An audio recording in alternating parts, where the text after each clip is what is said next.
And oh, straight away, sorry, I cut myself off. Oh, I'm sorry. Well, Sebastian Rothenberg said raise all in. I don't know if he said it as a joke, I'm not sure. I was genuinely going to raise it.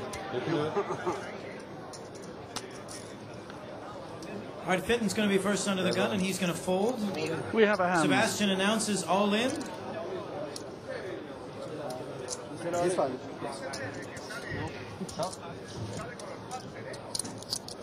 Sebastian's all in. We're over to Davide on the button. He's going to pass.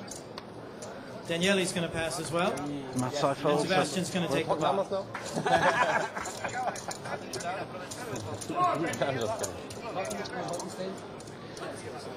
So Rothenberg takes the first pot. Maybe a sign of things to come. Yeah, you called the fact that he may very well change gears now. They're four-handed, and he's got just over 10 big blinds. And Daniel Negreanu said some interesting stuff about the short stack and the benefits of all-in strategy.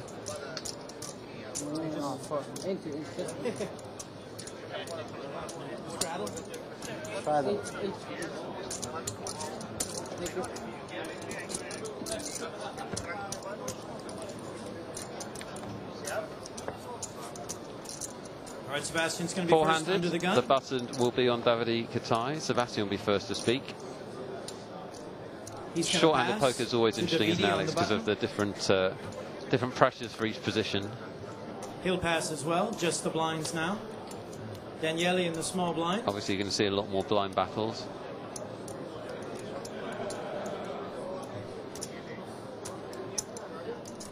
And Matsi is showing no fear of Finton Gowan sitting with a big stack to his left.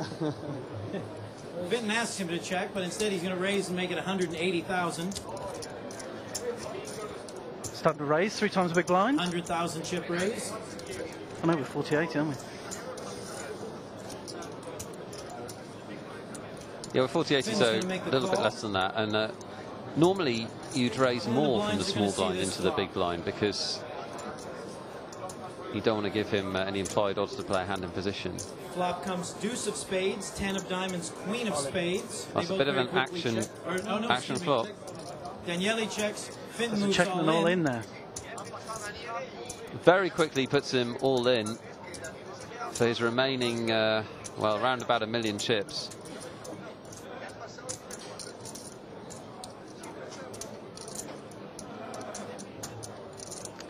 And this is the problem for the other players now, isn't it, Alex? He can just put the pressure on over and over.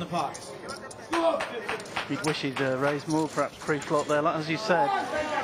Gave Gavin the odds to call, see a flop, hit enough to make the move all in without fear. Although that may encourage the other players that he's so willing to put his chips on offer. But then they've got the difficult decision of how light can they call. You know, are you going to start making calls with middle pair? Are you going to start making calls with, you know, overcards on board or whatever, or like weak hands pre-flop? It's one thing. It's the power of, you know, aggression and a big stack. It's one thing to know you've got to make a stand. It's another thing to judge correctly when and at what point. And the other thing, of course, the other dynamic which plays into the big stack's hands is that you've got 3 roughly equal stacks behind him, but very big jumps in the prize money. So they've all got an incentive in the other players busting.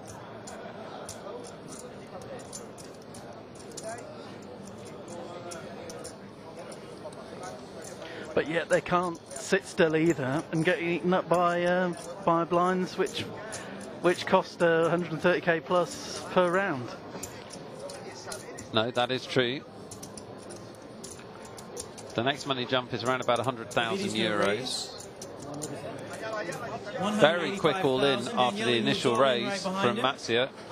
Finton's going to fold the small blind, Sebastian will let go of the big blinds. Well, he's going to have to call off most of his stack. It's about another 640,000. Actually, it leaves him with a stack, but obviously he would be short. That was a quick re-raise, wasn't it? It was very quick, very quick. You're our expert Matsuya reader. What do you think? Well, I mean, his head's up here is what I was going to say. He's not. His head was drooped on some of the other moves he's made. Can you read anything into the size of the collar? I mean, it's absolutely massive, and it is fully erect. Big decision for David EPT. Matsuya must have some kind of hand. He knows that, doesn't he? It was a quick move as well, as you say.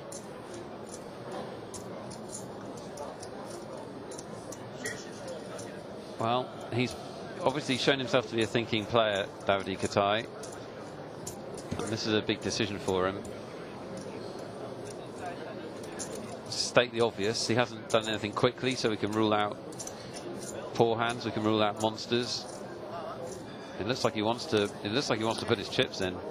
It's a big re-raise as well, so he has to. Oh, there's a fold. Davidi's going to pass. Oh, he just about craps. Daniele wins the pot.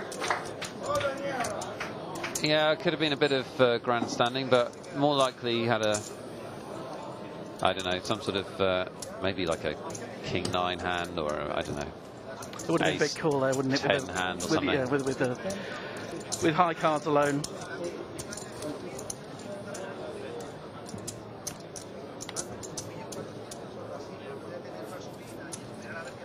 Matsuya moves into second place. Start us off under the gun now.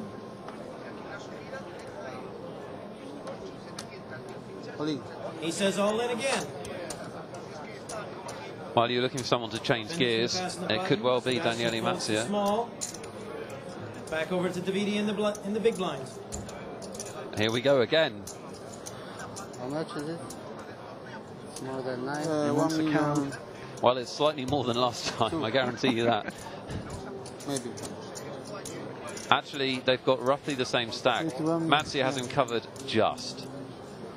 About 1 million chips each. Now, I guess this is more of a serious decision. The last decision could have been an act, being caught hand in the cookie jar. Right. This time, if he didn't have a hand, he would have just folded straight away.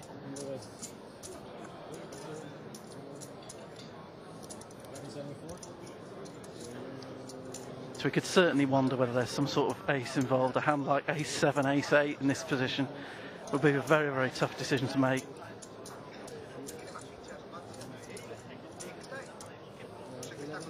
I suppose the question with a hand like that is, do you really need to call? I guess it depends. All in bet is 11. He only has, what, 88,000 invested in the pot? The all in bet is 1149. 1,149,000. Well, they're talking to each other. He does call. We're going to see a 2 million chip pot. 2 10s against 2 9s. Oh, Davidi 2 has 10s, 2 2 10s. 9s. David EPT hasn't dominated. 2 9s. I'm surprised it took him that long to call with 2 10s, four-handed, facing a big all-in. Clubs and the 10 of hearts. Great spot for David EPT. A nightmare for Matsuya. 2 10s against 2 9s. Let's see the flop, please. Needs a miracle. The flop is 3 5 6. No help for him. He's picked up running spades. 1 club. Or the really 6 7 Still looking 8. for a 9 is Daniele, or running spades. Let's see the turn card, Could please. hit a 9. 2 million chips in this pot. No help on the turn. Daniele's going to need a 9 here, or Davidi's going to win this Matsuya pot. will not be out, but he will be crippled. Let's see the river. If he can't find a 9, It's the queen of spades. it doesn't come. David EPT picks up a big pot. They're going to count down the chips. According to our chip counts, Daniele Matsuya is still in, but only with 100,000 or so.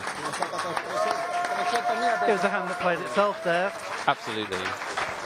No way he's not going to move in with the 9s there, and to find 10s on the big blind is unlucky. Yeah, I'm a little bit surprised it took him so long to call with the 10s, but he did in the end, and he was always going to, I think.